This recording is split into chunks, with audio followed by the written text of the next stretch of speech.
الحمد لله نحمده ونستعينه ونستغفره ونؤمن به ونتوكل عليه ونعوذ بالله من شرور أنفسنا ومن سيئات أعمالنا من يهده الله فلا مضل له ومن يضلله فلا هادي له ونشهد أن لا إله إلا الله وحده لا شريك له ونشهد أن سيدنا ونبينا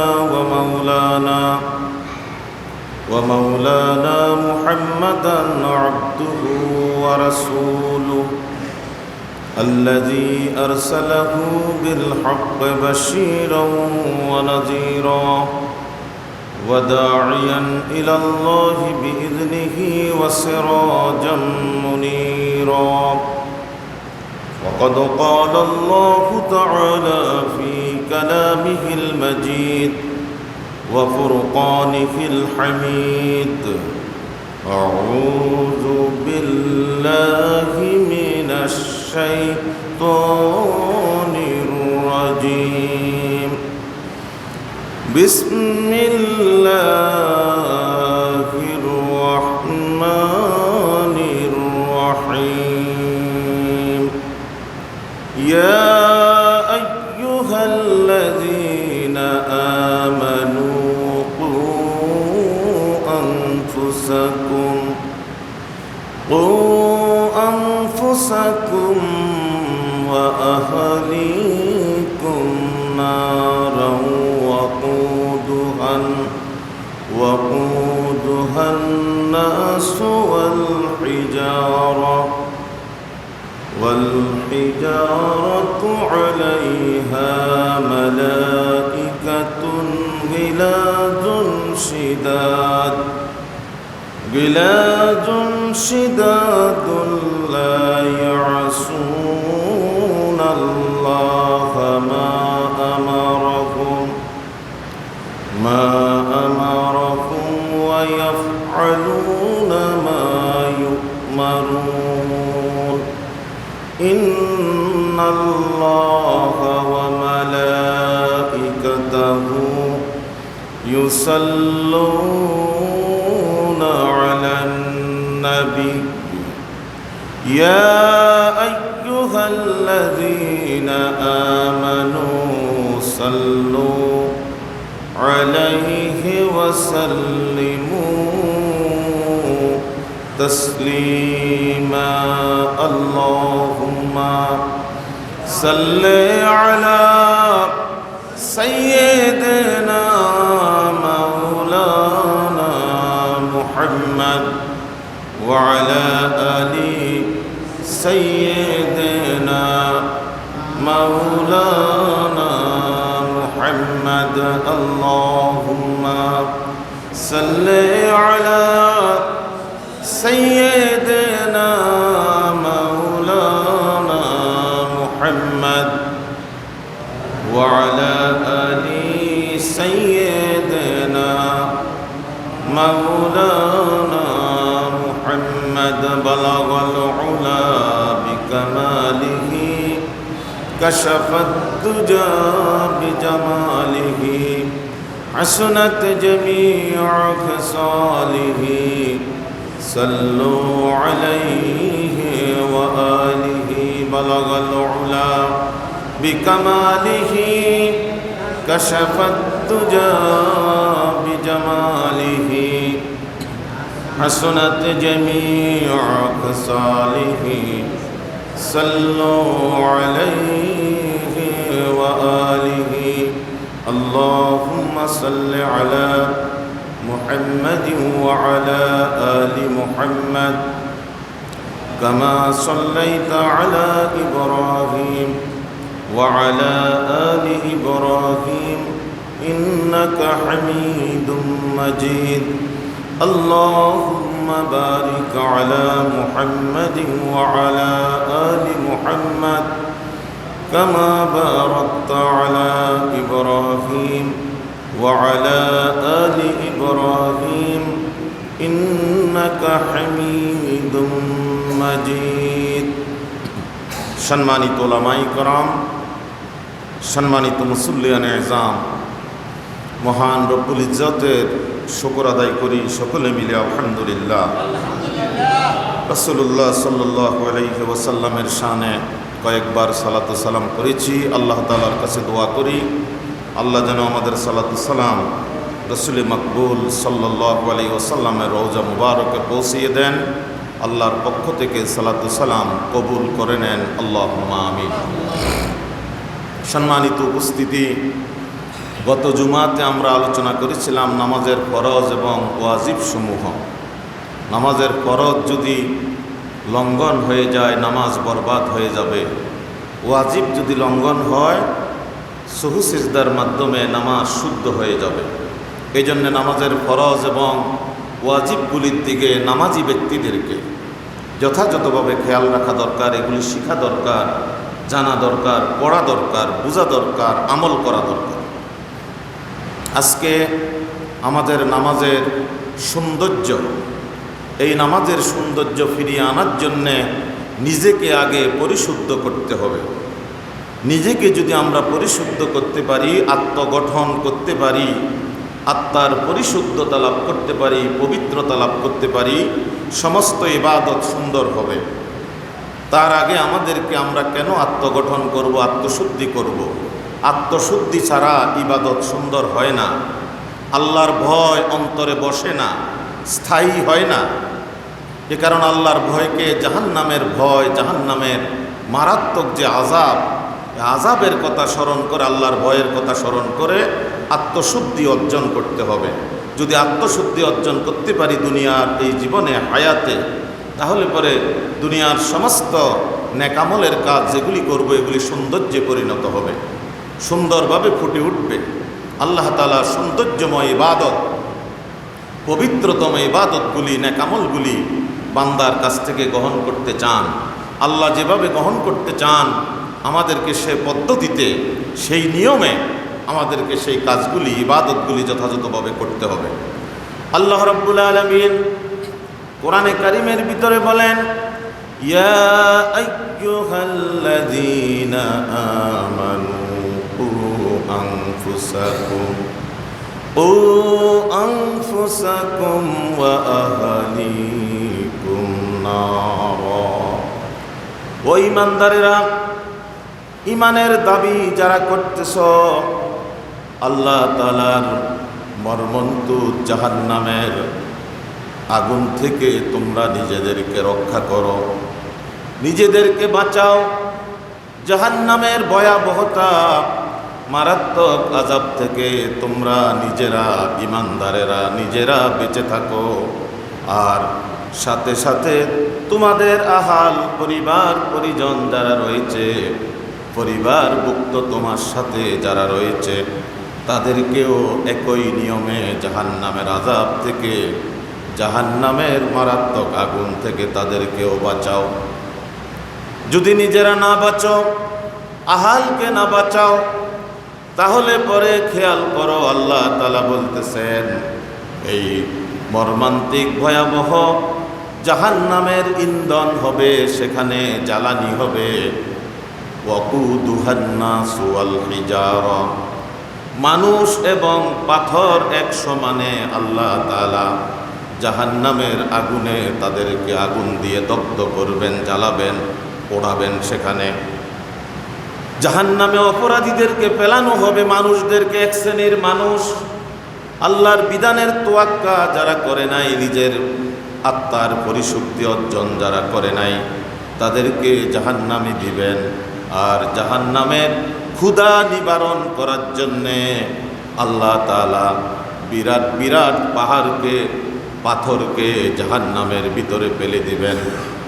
জাহান্নামের মর্মান্তিক আযাবের মধ্যে, আগুনের মধ্যে একসাথে মানুষ এবং পাথরগুলি জ্বলতে থাকবে।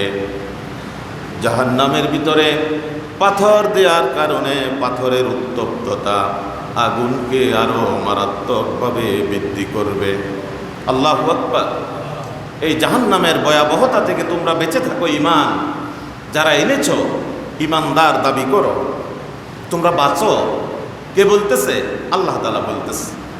তোমরা যদি বাঁচার চেষ্টা করো আল্লাহ তোমাদেরকে বাঁচাবেন। তোমরা চেষ্টা কি করতেছ? সেই জাহান্নামের, কোরআনের আয়নায় জাহান্নামের যে প্রতিচ্ছবি সেটা দেখো।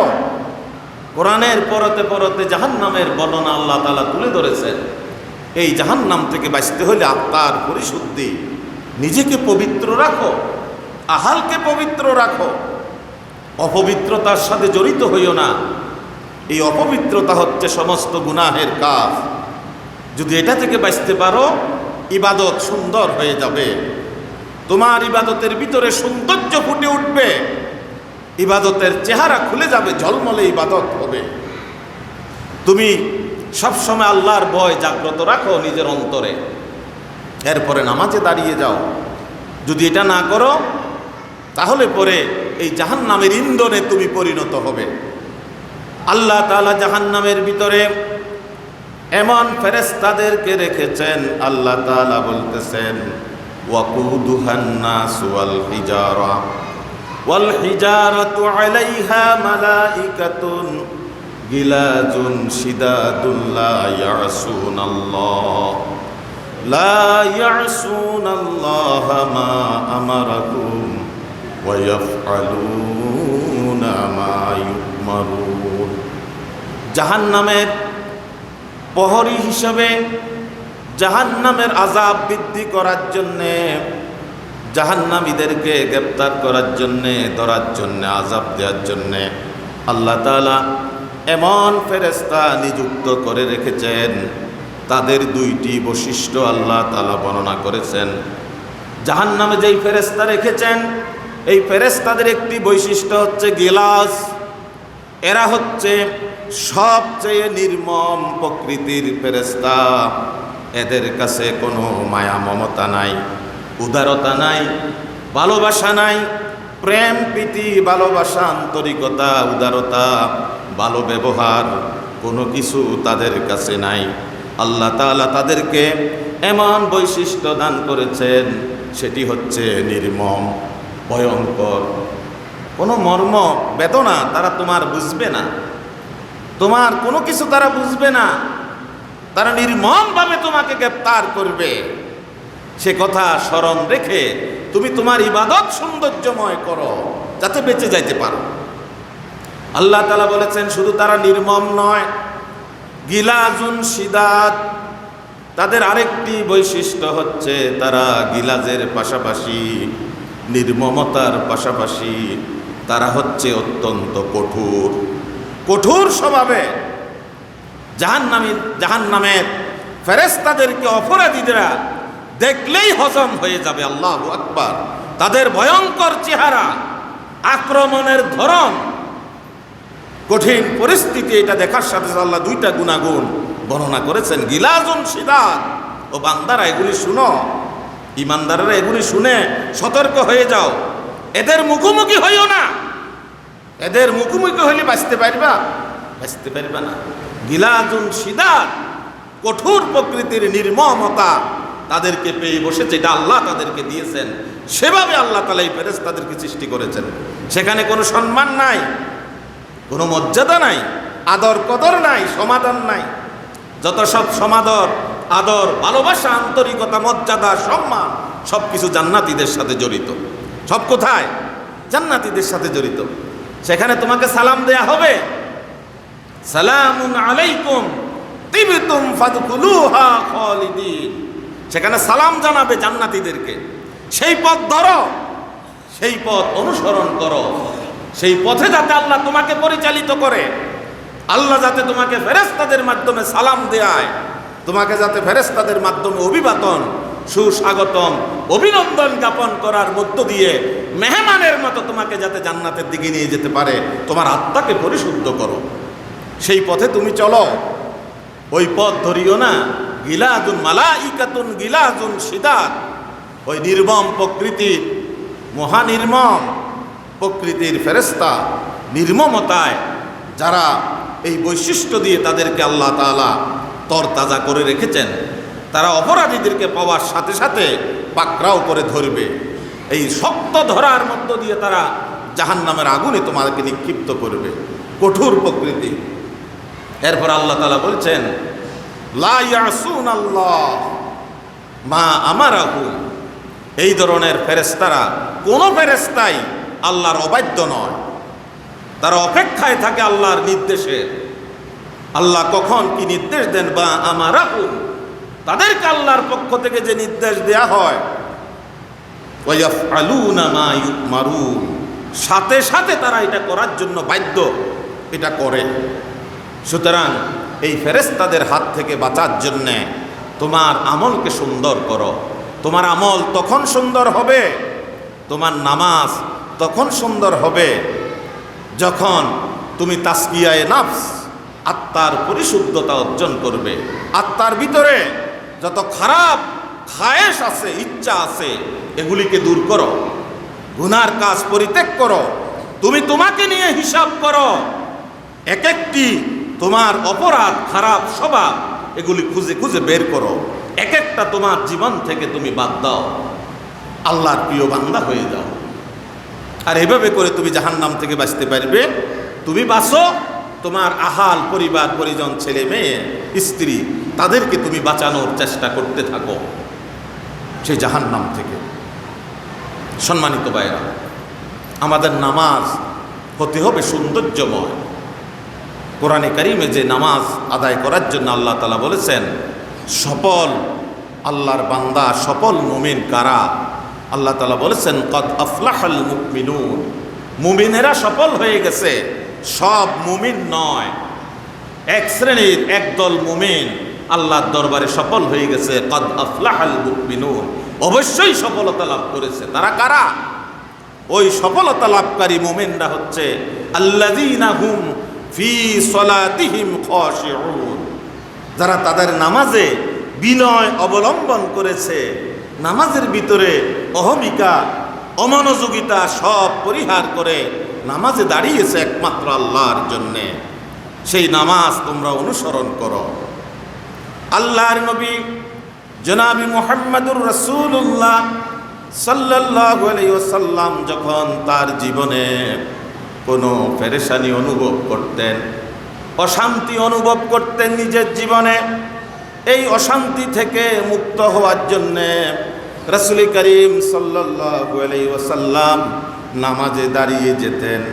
অশান্তি থেকে মুক্ত হওয়ার জন্যে, হৃদয়কে শান্ত করার জন্যে, হৃদয়কে তৃপ্ত করার জন্যে, আল্লাহর পক্ষ থেকে শান্তি লাভ করার জন্যে রাসূল পেরেশানির সময় নামাজে দাঁড়াতেন। আল্লাহু আকবার। নামাজে দাঁড়ানোর সাথে সাথে আল্লাহর পক্ষ থেকে শান্তি, অনাবিল শান্তি রাসূলের প্রতি নাজিল হতো। পেরেশানি দূর হয়ে যেত, অশান্তি দূর হয়ে যেত, গোটা অন্তরটা শান্তিময় করে দিতেন। এমন নামাজ রাসূল আদায় করতেন যে নামাজে শান্তি নাজিল হতো। আল্লাহু আকবার। সেই নামাজ তোমরাও শুরু করো। সেই নামাজের ভিতরে তুমি যাতে তৃপ্তি অনুভব করো, স্বাদ লাভ করো। হযরতে আবু বকর রাদিয়াল্লাহু তাআলা আনহু তিনিও নামাজ আদায় করতেন। হযরতে আবু বকরের নামাজ সম্পর্কে, তিনি যখন নামাজে দাঁড়াতেন, একটা পিলার, একটা খুঁটি যেভাবে করে নিশ্চল অবস্থায় নিস্তব্ধতার মধ্যে দাঁড়িয়ে আছে, কোনো দিকে একটা পিলার নড়াচড়া করে না, এভাবে পিলারের মতো নামাজের মধ্যে দাঁড়িয়ে যেতেন। কোনো দিকে নড়াচড়া নাই, ভূক্ষেপ নাই। হযরতে আবু বকর এই বড় ঈমানের অধিকারীকে এমনি এমনি হয়েছে, নামাজকে তারা সেভাবে গ্রহণ করছেন। আমরা নামাজ নিয়ে কথা বলছি, আমাদের নামাজকে সৌন্দর্যময় করি সকলে। সকলে আপনার নামাজ, আপনি আমার নামাজ, আমি, আমরা সকলে নামাজের সৌন্দর্যতা ফিরিয়ে আনি। হযরতে ওমর ফারুক রাদিয়াল্লাহু তাআলা আনহু বল্লমের আঘাতে, কাফের মুশরিকদের বল্লমের আঘাতে হযরতে ওমর বেহুশ হয়ে গেলেন। এমনভাবে হুঁশহারা হলেন, কিছুতেই হুঁশ ফিরে আসতেছে না, প্রচণ্ড আঘাত। হযরতে ওমরের কাছে গিয়ে বেহুশ অবস্থায় যখন নামাজের খবর দেয়া হলো, নামাজের প্রতি এত টান, আন্তরিকতা, ভালোবাসা, নামাজের প্রতি এত নেশা, বেহুশ অবস্থায় একটা বেহুশ মানুষের কাছে যখন, ওমরের কাছে যখন নামাজের কথা বলা হলো, আসসালাত আসসালাত বলে ডাক দেয়া হলো, হযরত উমর বেহুশ অবস্থা থেকে হুঁশ ফিরে এসে নামাজে দাঁড়িয়ে গেলেন, নামাজের জন্য প্রস্তুত হয়ে গেলেন। কি মনে করেন এটা? যার হুঁশ ফিরে আসে নামাজের কথা বললে, আল্লাহু আকবার। হযরত উসমান রাদিয়াল্লাহু তাআলা আনহু এমন নামাজ আদায় করতেন, নামাজের মধ্যে এমন তৃপ্তি পেতেন, মজা লাগতো, স্বাদ লাগতো নামাজের ভিতরে। হযরত উমরকে যখন শহীদ করা হচ্ছে বিদ্রোহীরা তার বাসভবনের মধ্যে, হযরত উসমান রাদিয়াল্লাহু তাআলা আনহু তাকে যখন হত্যা করা হচ্ছে, শহীদ করা হচ্ছে, এই অবস্থায় তার স্ত্রী হত্যাকারীদেরকে আওয়াজ দিয়ে ঘোষণা করলেন, তোমরা এমন একজন আল্লাহর বান্দাকে হত্যা করতেছ, শহীদ করতেছ, যে আল্লাহর বান্দা রাতের নামাজে কোরআনে কারীম খতম করা ছাড়া নামাজ শেষ করতেন না। নামাজের মধ্যে দীর্ঘ তেলাওয়াত কি মজা পেত। আমরা নামাজে কিভাবে তাড়াহুড়া এটা আমরা করি, অথচ এটা আমাদের বৈশিষ্ট্য হওয়া উচিত নয়। আমরা পারবো না পুরা কোরআন, এটা আমাদের আদর্শ, এটা আমাদেরকে সামনে রাখতে হবে। যতটুকু সক্ষমতা আছে নামাজের তেলাওয়াত জারি রাখা। একাকিত্বে যখন নামাজ আদায় করি, সম্মিলিত জামাতে অনেক মানুষ থাকে, অসুস্থতা আছে, সমস্যা আছে, অসুবিধা আছে, একাকিত্বে নামাজে দীর্ঘ তেলাওয়াত করতে থাকেন আর মজা স্বাদ অনুভব করেন নামাজের। হযরত উসমান অন্যান্য সাহাবীরা যেভাবে নামাজে স্বাদ অনুভব করেছে। সম্মানিত ভাইরা, হযরত আলী রাদিয়াল্লাহু তাআলা আনহু যুদ্ধের ময়দানে গিয়ে, জিহাদের ময়দানে গিয়ে তীরবিদ্ধ হয়েছেন। তীরের প্রচণ্ড বেদনা, আঘাত। হযরত আলীর পা থেকে তীরটা কেউ খুলতে পারতেছে না, প্রচণ্ড যন্ত্রণা। হযরত আলী যখন নামাজে দাঁড়িয়ে গেলেন এই আহত অবস্থায়, নামাজের মধ্যে রুকু করার পরে, কেরাত পড়ার পরে, রুকু করার পরে যখন সিজদায় চলে গেলেন, সিজদার ভিতরে হযরত আলীর সাথে আল্লাহ তাআলার এমন সম্পর্ক হয়ে গেল, দুনিয়ার কোনো কিছুর খবর নেই। এই অবস্থায় সাহাবায়ে কেরাম ওই অবস্থায় হযরত আলীর পায়ের থেকে তীরটা টান দিয়ে খুলে ফেললেন। তিনি কোনো নড়াচড়া করলেন না, খবরে নাই পায়ের থেকে তীর খুলতেছে, এটা খবরে নাই, ব্যথায় অন্তর অনুভব হয় নাই। অন্তরের সমস্ত সম্পর্ক চলে গেছে, আল্লাহর সান্নিধ্য লাভ করে ফেলেছেন উনি। আল্লাহু আকবার। সেই নামাজ আমাদের যারা আসহাবে আজমাইন আমাদের জন্য রেখে গেছেন, এটা আদর্শ আমাদের। সেই নামাজ আমাদেরকে ধরতে হবে। হযরতে আব্দুল্লাহ ইবনে আব্বাস রাদিয়াল্লাহু তাআলা আনহু কত বড় মর্যাদার সাহাবী, তার চোখের অসুখ হয়েছে, প্রচণ্ড অসুখ। সমকালীন সময়ে, ওই সময়ে যেই চিকিৎসা ব্যবস্থা ছিল, চিকিৎসকরা হযরত আব্দুল্লাহ ইবনে আব্বাসকে বললেন, ও রাসূলের সাহাবী, আপনার চোখের মারাত্মক অসুখ হয়েছে, চিকিৎসা প্রয়োজন। আপনি যেভাবে নামাজের মধ্যে সিজদায় পড়ে থাকেন, আপনার চোখ ভালো হতে হলে এখন থেকে ভালো না হওয়া পর্যন্ত সিজদা করা যাবে না। সিজদা করতে গেলে তো চোখ নিচের দিকে যায়, সিজদার মধ্যে পড়ে থাকতে হয়। আপনার চোখের চিকিৎসার জন্য এখন সিজদা করা যাবে না।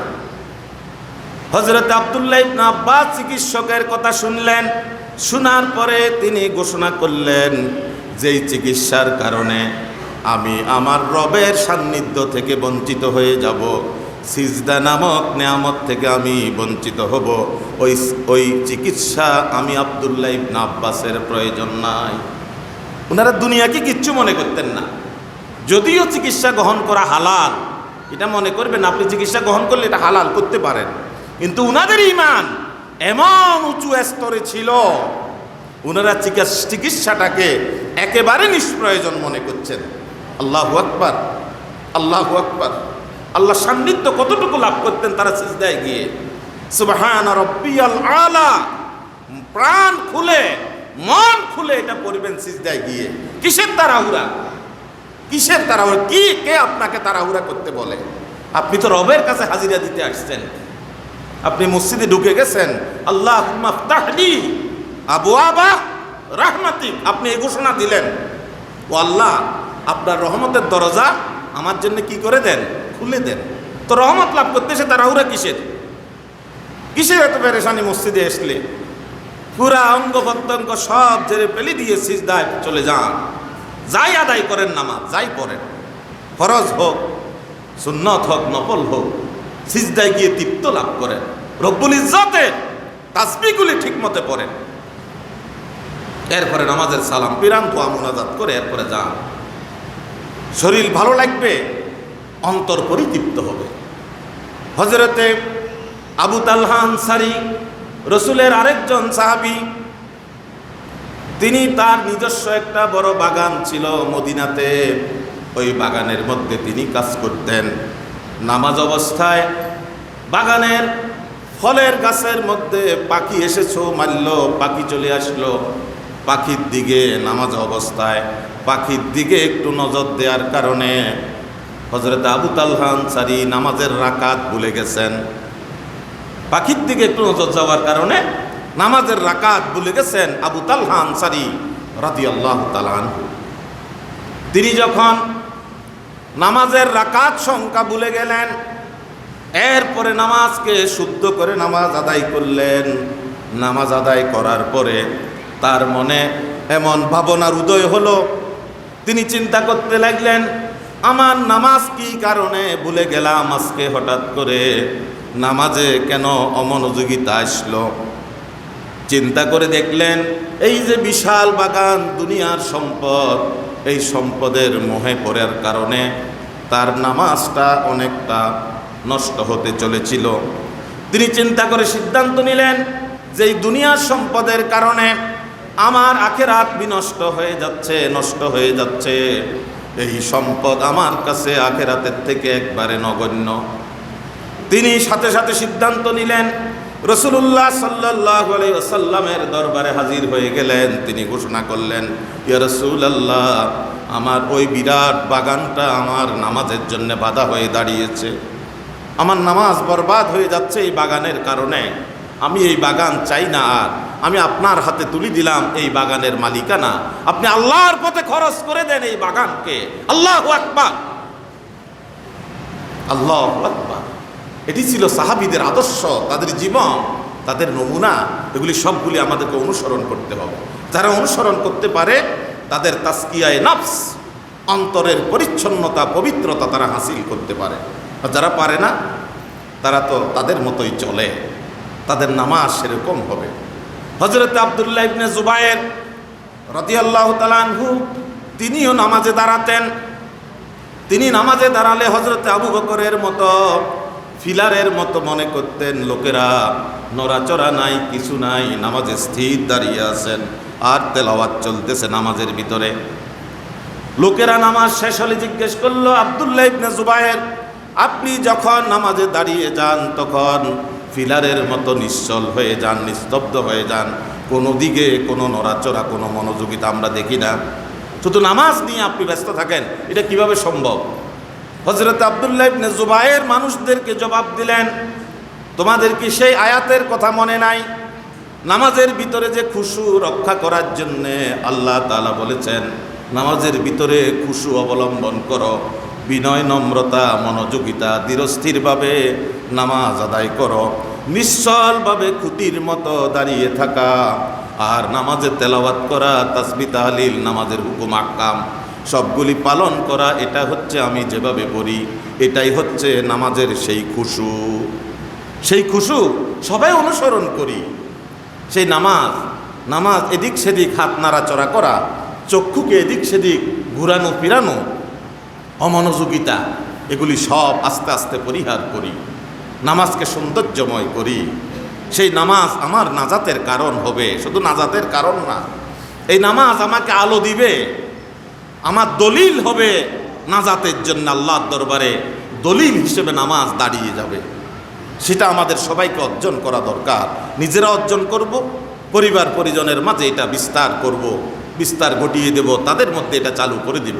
আল্লাহ তাআলা আমাদের নামাজকে খুশু কুজুর সাথে আন্তরিকতার সাথে দৃঢ়স্থিরভাবে নামাজ আদায় করার আল্লাহ পাক আমাদেরকে তৌফিক দান করুন। ওয়া আখির দাওয়ানা আনিল হামদুলিল্লাহি রাব্বিল আলামিন।